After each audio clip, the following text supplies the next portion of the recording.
I paid for a cruise for our entire family, only to find out my parents bought a car for my sister and are celebrating it completely behind my back. I've spent my whole life trying to earn their love. I was never the perfect daughter they wanted. I wasn't Melanie. For a long time, I actually thought we were lucky to have a good family. There weren't any major fights or dramatic blowouts, just a quiet existence where I was Samantha, the elder daughter, and my sister was the younger, beloved Melanie. When we were kids, it wasn't so obvious. When Melanie and I were little, everything seemed fair. I got what I wanted for Christmas, and Melanie did too. We usually celebrated our birthdays together to save money, and we never complained. Our parents, Mom Jennifer and Dad Robert, always insisted they loved us equally, that we were both their daughters, but as we got older, I started to realize that wasn't true. I was always the responsible one. From childhood, I felt like I had to be perfect. I tried to get the best grades so they'd be proud of me. And they were proud, but only in passing. There was always a but. Yes, Samantha, you did well, but look how much fun your sister knows how to have. Yes, Samantha, you got into a prestigious college, but Melanie chose a more creative path. Yes, Samantha, you work for a major company, but Melanie is always close by. I achieved everything on my own, graduated college, got a respectable job, bought a house, married a wonderful man named David, and raised 2 amazing kids.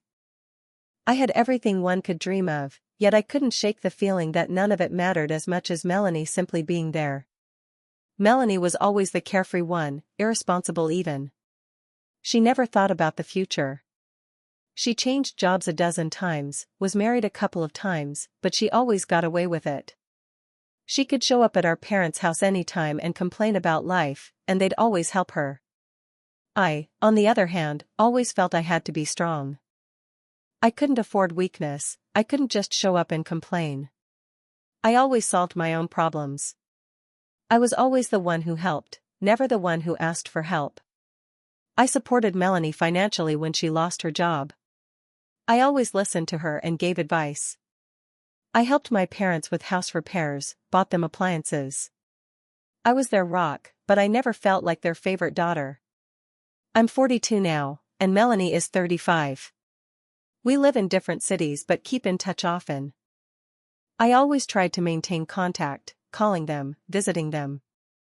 I kept hoping that one day they would realize I was their daughter too.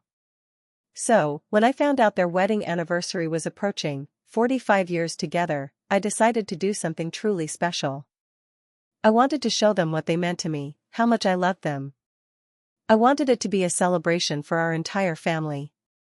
I spent a long time thinking about what to give them. I wanted something unforgettable, something that would stay with them forever. And I figured it out, a cruise. A luxurious Caribbean cruise, with island stops and a lavish dinner on the ship. I wanted our entire family to go. My parents, me, David, our kids, Melanie, and her husband James. I wanted it to be our great family adventure. I booked the cruise, paying for everything. It was expensive, very expensive, but I could afford it. I had worked my entire life to earn that money, and I was happy to spend it. I called my parents and told them I had a surprise. They were ecstatic. They laughed, they joked, they couldn't believe I'd given them such an extravagant gift. I thought this would finally change everything, that they would see how much I loved them. I thought this would finally help them see that I was just as valuable as Melanie, that I was their daughter too. We prepared for the trip. My parents were so excited. I ordered them nice dresses and suits, bought them new suitcases. I was so thrilled we were finally going to spend time together, as a whole family. Everything was perfect.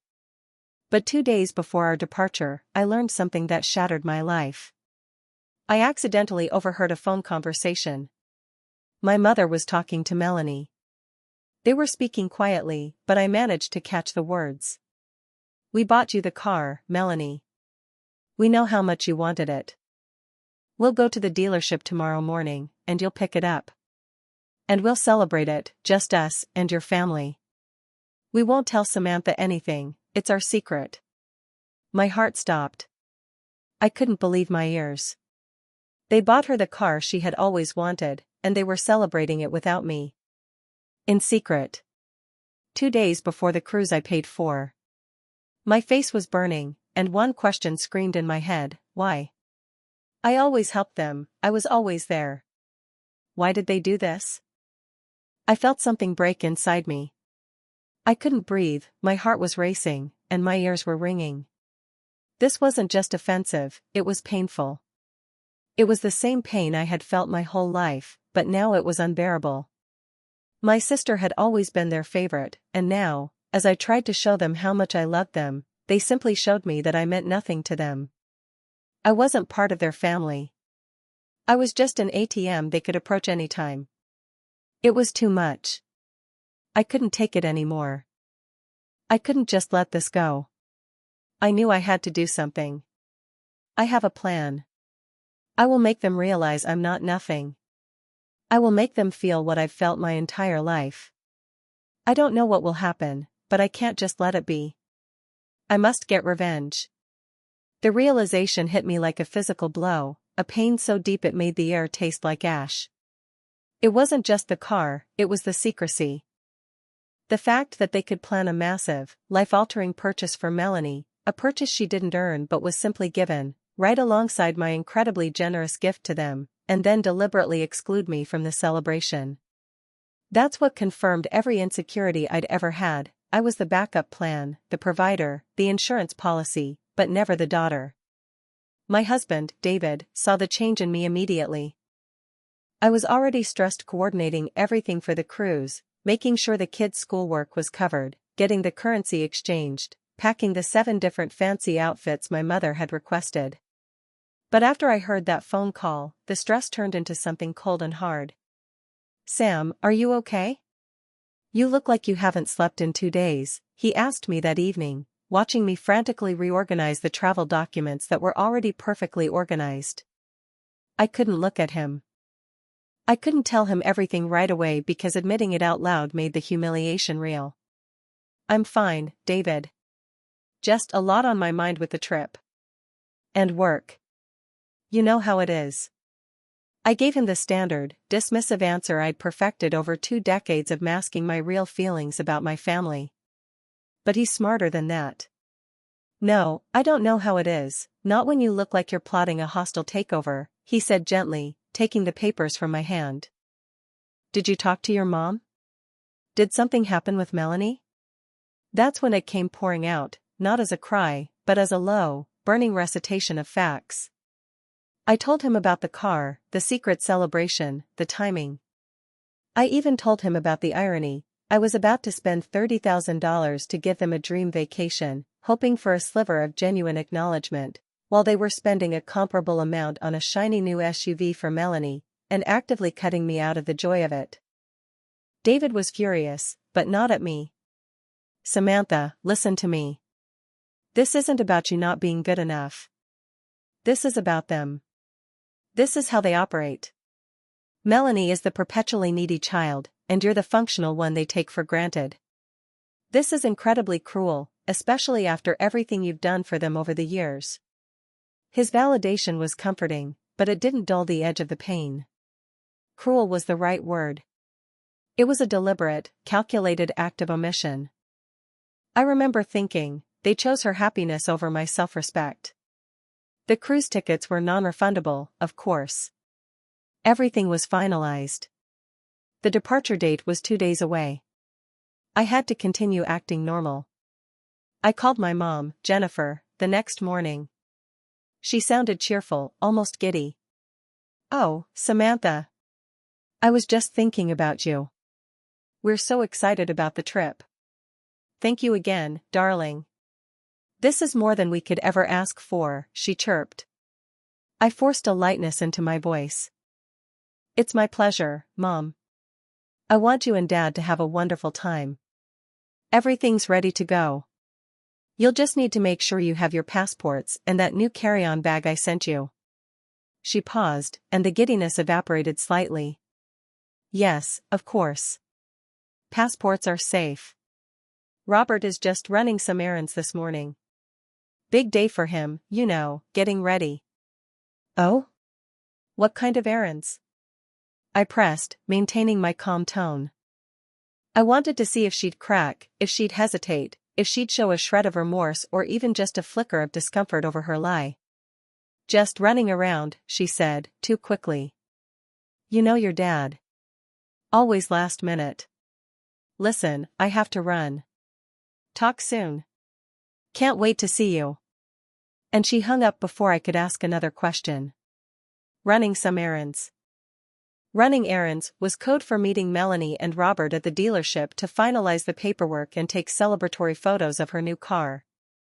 The car that I could have easily paid for myself if Melanie had bothered to ask me first, but she always goes to the parents for the handouts. I hung up the phone feeling completely detached. I was watching my life unfold from the outside, like a spectator.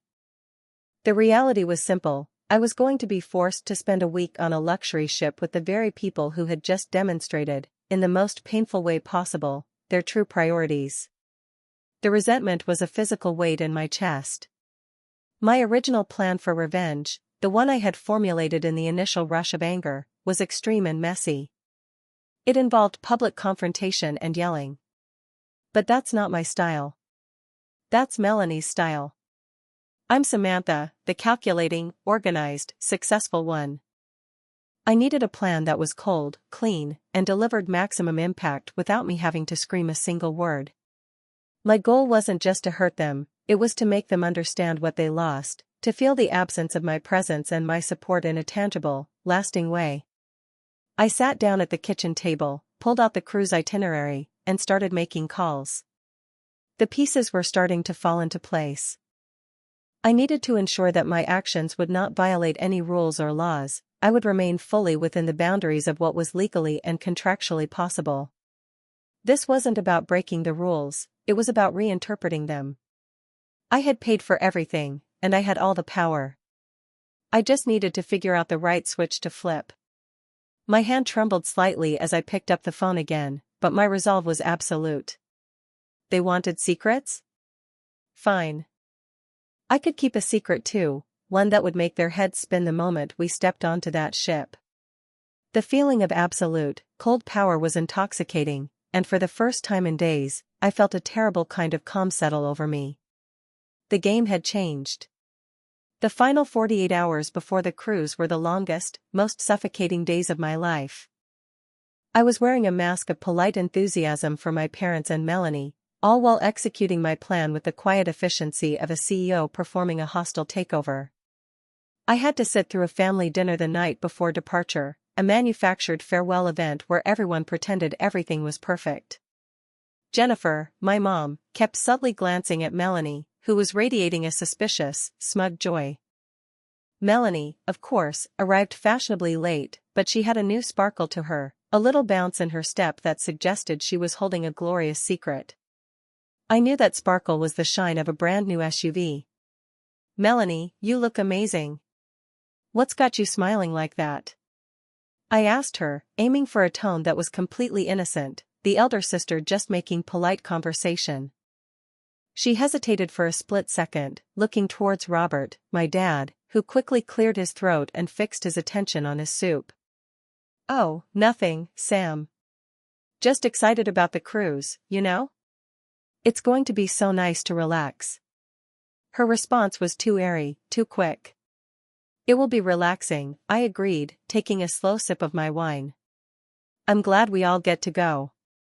It's a lot of money, but you only turn 45 years married once, right? I let the number hang in the air, 45, a reminder of the milestone I was celebrating for them, a milestone they chose to overshadow with a secret car deal. David knew exactly what I was doing. He was a master of silent support, giving my hand a quick, steady squeeze under the table as my parents launched into a detailed, boring account of what they had packed. I knew my mom was stressed about having to leave her precious new secret behind for a week, but she couldn't show it. The tension in that room was thick, like humidity before a storm, and only David and I could feel it. My plan, however, needed acceleration. I had to create a scenario where their dependence on me became crystal clear, forcing their choice between their precious secret and their immediate comfort. The next morning, the day of departure, I initiated the financial lockdown.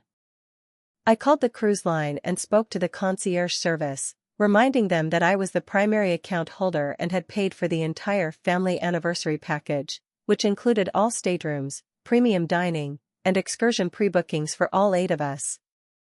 Yes, Miss Samantha, the agent confirmed, we have all 8 rooms under your name, and the entire balance has been paid. Excellent, I said. Now, I need to make a couple of updates to the onboard charge system.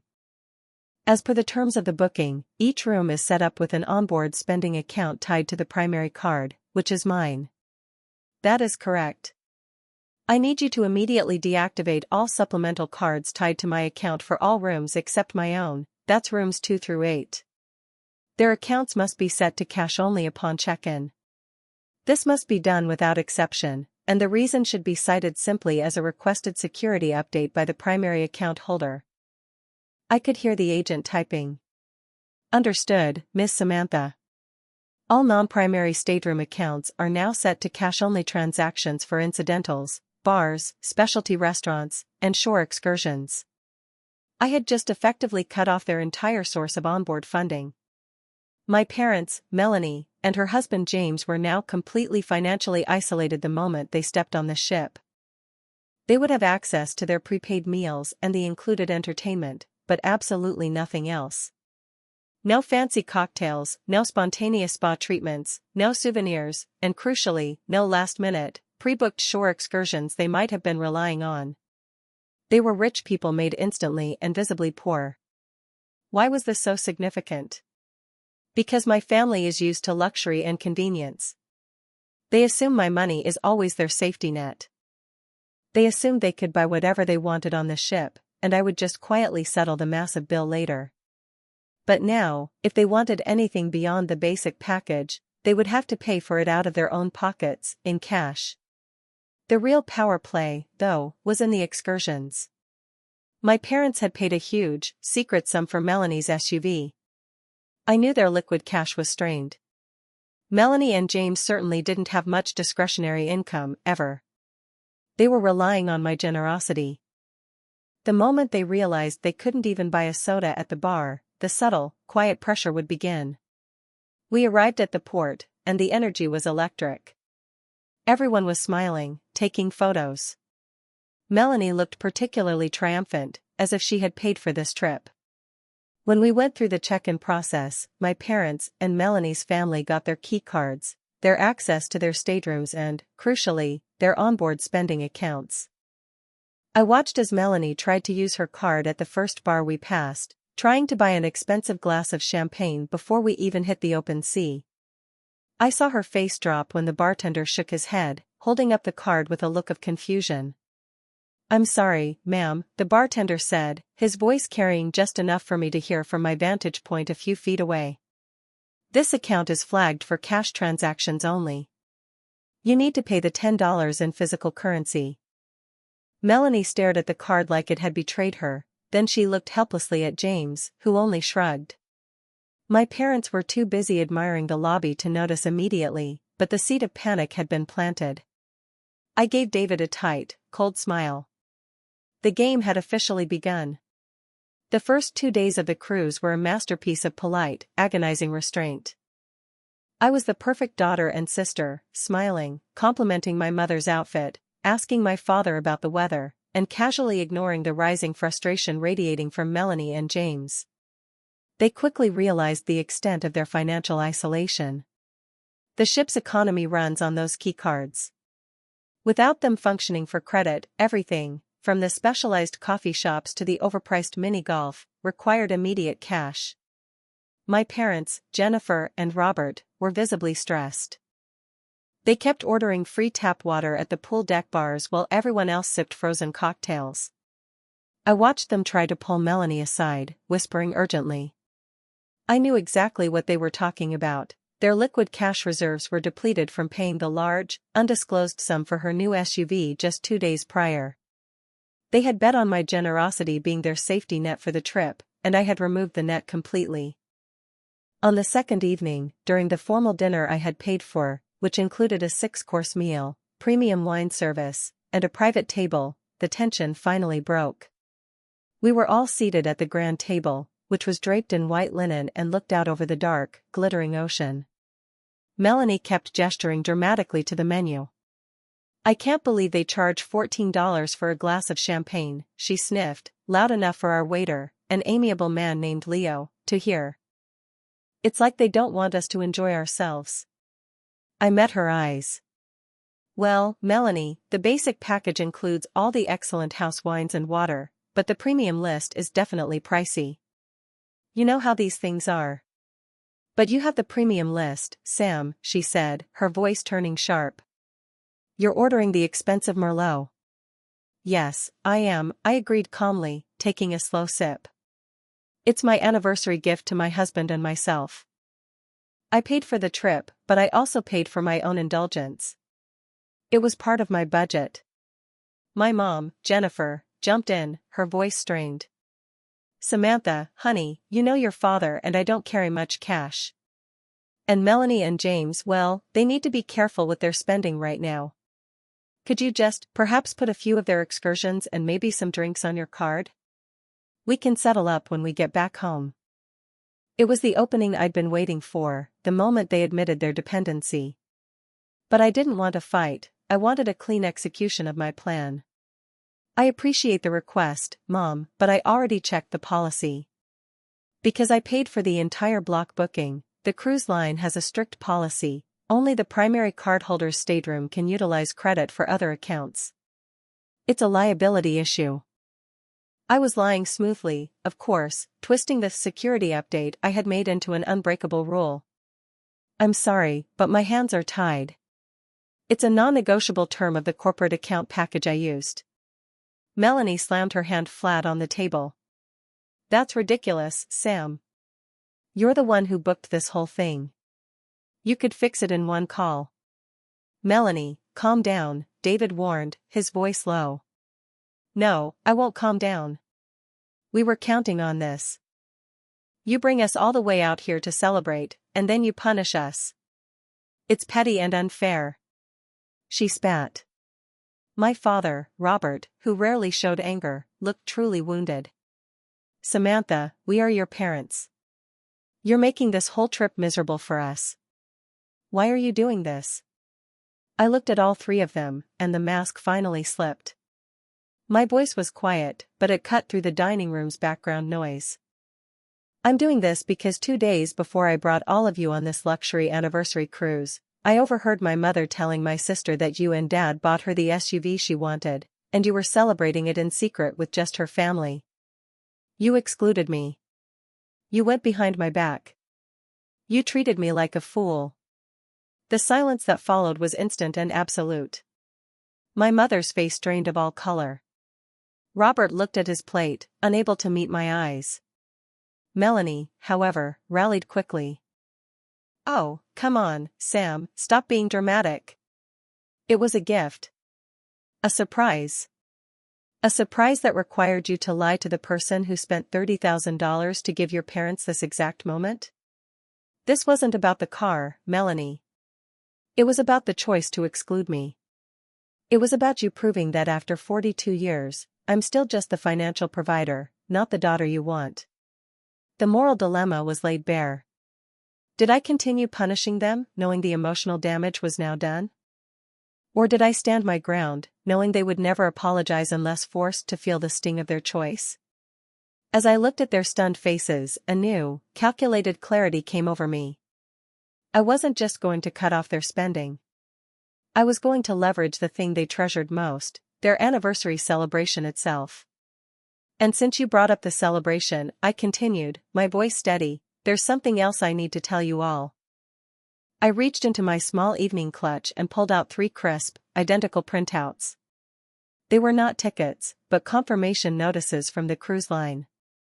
When I booked this trip, I made sure that every major event, the staterooms, the dinners, and the main anniversary party, were booked under separate reservations, all tied to the master contract.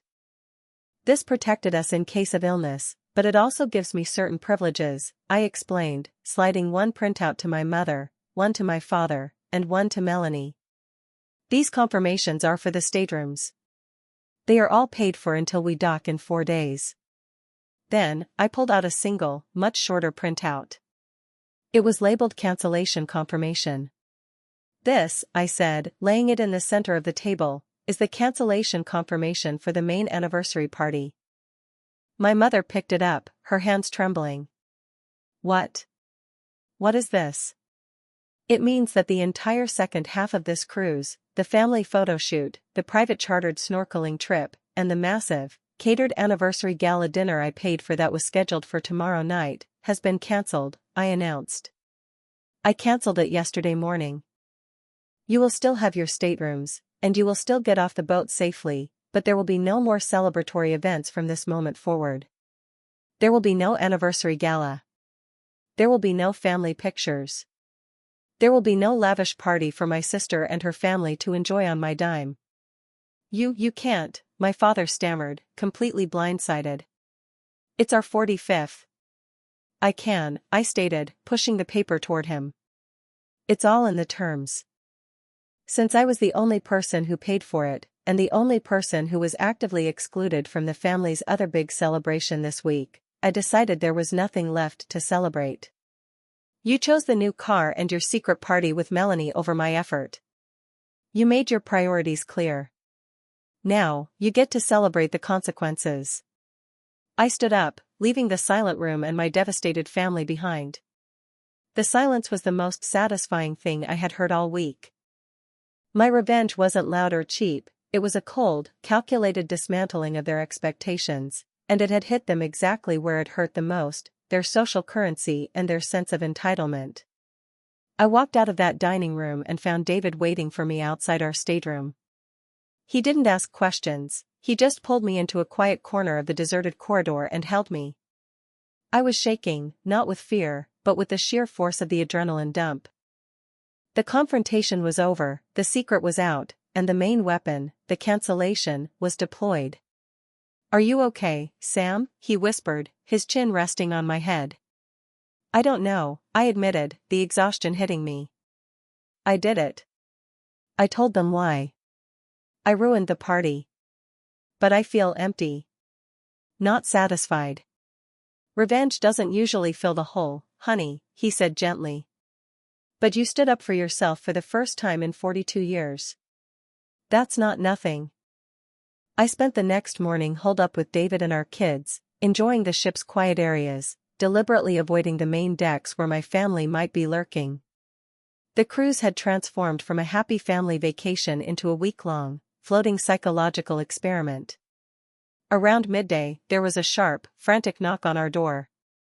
It was Robert, my father. He looked terrible, his eyes were puffy, his suit was wrinkled, and he looked smaller than I remembered.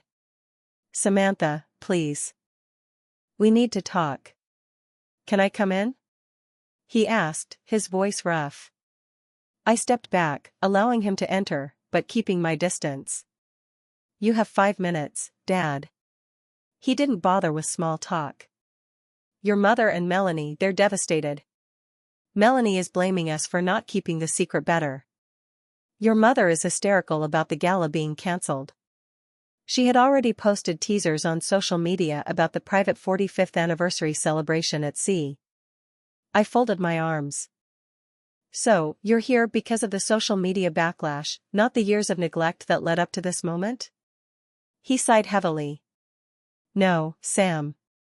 I'm here because I finally saw it.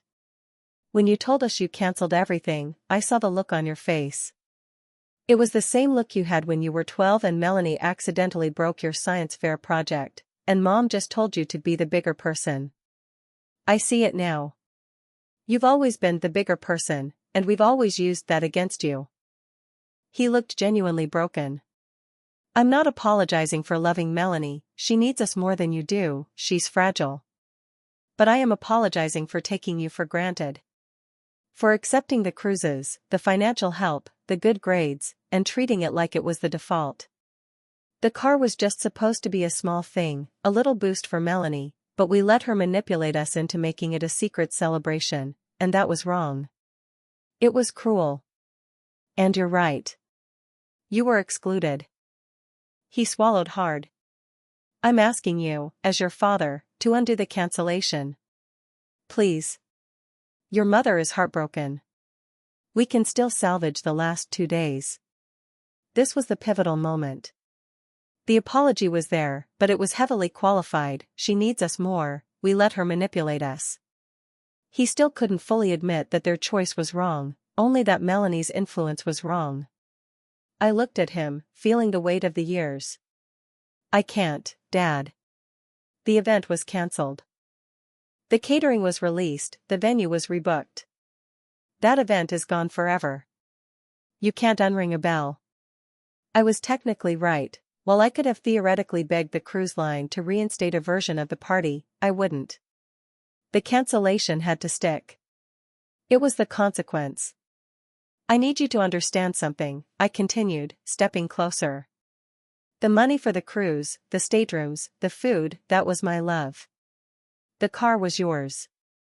You chose which love you wanted to prioritize for your anniversary. The consequence isn't about the money you can't spend now. It's about the relationship you can't restore simply by asking nicely. He stood there for a long time, defeat washing over him. He knew I wouldn't back down. I understand, he finally managed. I just hope that one day, you can forgive us.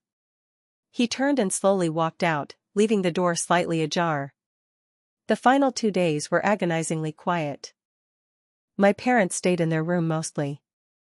Melanie made sure to avoid me, shooting daggers whenever we passed in the corridor, but she never confronted me again, perhaps sensing the cold finality in my decision. When we docked and disembarked, the atmosphere was funereal. The family, which was supposed to be celebrating 45 years, looked like strangers. As my parents waited for their ride, Melanie and James stood awkwardly 20 feet away. My father walked over to me.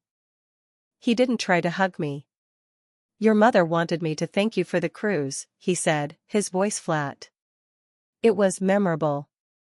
It was, I agreed. I hope you all learned something from it. He nodded once, a gesture of profound resignation, and walked away. I watched him go, noting the way his shoulders slumped, the weight of the realization finally settling on him. David put his arm around my waist. So, what now, Sam? Are you done with them? I looked at the sea, where our expensive, conflicted memories were still floating.